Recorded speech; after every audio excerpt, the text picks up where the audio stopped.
Hello and welcome to Inside Politics. I'm Anastasiya Lavrina.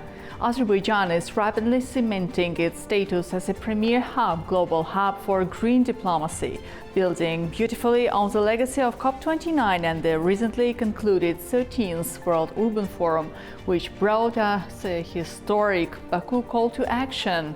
The capital is stepping into the global spotlight once again. On June 5th, Baku will house the global commemoration of World Environment Day 2026 under the powerful theme, Inspired by Nature for Climate for Our Future. But what do these global platforms mean from a practical, operational perspective? How is a rapid, large-scale rebuilding of Garabagh and East Zangezur being balanced with strict ecological compliance? Joining us today to take us inside these critical issues is the Deputy Chief of Staff of the Ministry of Ecology and Natural Resources of Azerbaijan, Mr. Farman Gurbanli. Mr. Gurbanli, welcome to Inside Politics. Thank you. Thank you so much for your time. And as I already mentioned, on June 5th, Baku will house the global commemoration of World Environmental Day 2026. From a practical and operational perspectives, what are the core environmental priorities and ecological messages that the Ministry is highlighting through this global platform? For us, World Environmental Forum is not only a ceremonial event. It's a practical platform where we can speak about real environmental challenge and real solutions. The main theme of the event is climate change, but climate action is connected with many other issues like biodiversity, water resources, waste management, methane emissions, and others. Our message is simple: the nature gives us science, and we must give proper practical responses. In Azerbaijan, we see this challenge in different ways. We see extreme weather events, we see pressure on water resources, we need to improve waste management, and the decline of Caspian Sea are these kind of challenges we see in Azerbaijan. That's why the ministry is focusing on several practical priorities: protecting biodiversity, expanding protected areas, and improving environmental monitoring and strengthening waste management.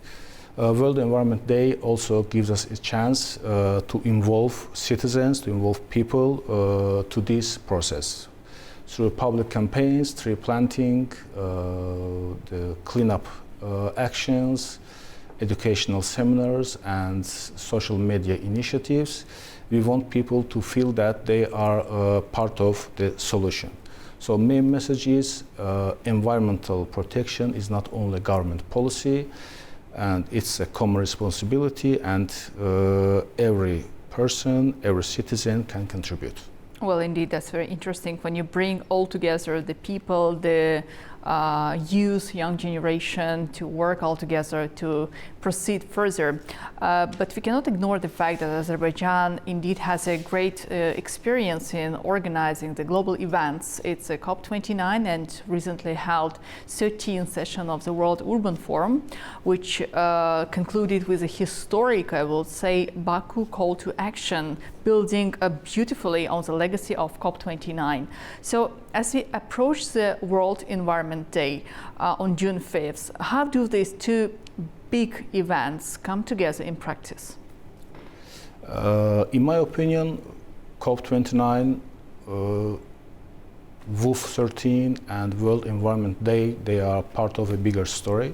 COP29 brought the climate agenda to Baku, and WUF13 connected this climate agenda to cities, urban planning, and quality of life. And now World Environment Day 2026 will help us to bring these messages closer to people's daily lives. In practice, climate action should not stay just in conference halls. It should be in the cities, in parks, everywhere. So that's why WET 2026 program has two dimensions. First part, the official ceremony at Heydar Aliyev Center will be organized by invitation, bringing together government representatives, international organizations, civil society, and private sector. And the second part of our program will be open-air ecological festival in front of Heydar Aliyev Center. Mm-hmm. It will begin at 2 p.m. and we invite all our citizens and guests of our cities to participate in this beautiful ecological festival. So COP29 gave the climate message, WUF13 connected this with cities, and the World Environment Day turns this message into a wider public movement. Very interesting, and it's more about the official part, the expectations, definitely that's very important, but very basic question. What does this World Environment Day mean to you personally? It's a moment to reflect, to call to action, or celebration of what we have? Actually, I can say that these all three together is for me as a moment of more reflection. You said we should ask ourselves a simple question: what kind of environment we want to leave for our future generations? And as a call to action, I think environmental protection of environment should be in our daily life, not just only a slogan. So how we use water, how we treat the trees, how we manage our waste, and how we protect our nature. And of course, this is celebration of what we have. Azerbaijan has very rich nature. We have unique biodiversity. We have Caspian Sea. We have lakes. We have rivers, and many other things like lakes, semi-deserts, and others. And when you have these kind of rich natural resources, of course, you have a bigger responsibility. And the World Environment Day is a reminder that protecting the nature is not only the work of one minister. No ministry or institution, no one institution in the world can protect the environment just by itself only. So public participation is very important in this part. Absolutely, the coordination, I will say. I'm more than sure you have many partners which are, you work together on implementation of number of projects. And we see today Baku is changing during these environmental campaigns, which you already partially mentioned. You said about green parks, then eco-friendly buses on the streets. We can see it since COP29 specifically, more buses appeared in our streets, cycling paths expanding. In your view, how is this green momentum helping Baku become a more comfortable, breathable and vibrant city for families and youth? When a city has more parks, more green areas, cycling paths, and cleaner transport, it becomes healthier and more comfortable for people. Green areas reduce the heat, improves the air quality, and create places for people where they can walk, rest, and spend time together. And also it helps young people to connect with the nature closely. In Baku, we also protect the city greenery using digital tools. We have newly introduced tree registry electronic system, and we have already registered more than 87,000 trees. All these trees have labels, tags on them, with QR codes and number of register number. And people can scan these QR codes and see the information about these trees, their species, size, location, and condition. This system is important for transparency because once a tree is moved, its history is recorded, and new tree is planted, and it's registered in the system. Absolutely. During COP29 and then later during WUF13, many foreign participants who came to Azerbaijan, they were impressed by the processes taking place on the liberated lands in Garabagh and East Zangezur. And we know that these regions are being rebuilt, sometimes from the scratch, but with a strong focus on green growth. From a regulatory standpoint, how does the ministry ensure strict ecological compliance and, let's say, monitor environmental impact while infrastructure and housing are being built at such a rapid pace for the returning population? Of course, this is a very important balance. First, we have national priority. Our people must return to their native land. And for this, roads, schools, hospitals, kindergartens, and other infrastructure must be built quickly. And on the other side, these territories have very rich nature, and they also suffered serious environmental damage during the occupation. Forests were destroyed, habitats were damaged, and biodiversity was harmed. This is why the environmental requirements, ecological requirements, is very important. These are important before the construction process begins, so in planning part, not after the construction. So you start monitoring since the beginning? Yes, of course. In planning stage, before the construction began, State Environmental Expertise Agency under our ministry gives opinion to each project. So each project, its construction is commenced in liberated areas, not only there, in all territories of Azerbaijan, should get opinion review from this agency. And in this review, in this opinion, the environmental protection requirements are mentioned. And we also follow these construction processes to be sure that all our requirements are fulfilled. Mm-hmm. So through this process, we are protecting the environment in liberated areas also. But beyond the green energy, these regions are undergoing the massive ecosystem restoration after decades of severe environmental degradation, and some people even call it the real sample of the urbicide which happened there. Could you share some updates on this, let's say, reintroduction and reforestation projects? And now I want you to tell me not only about the processes taking place on the liberated lands, but overall in the country. In the liberated areas, of course, we are beginning to start the reforestation process. We have a project with Turkey, new project in Jabrail, new seedling center, which will produce approximately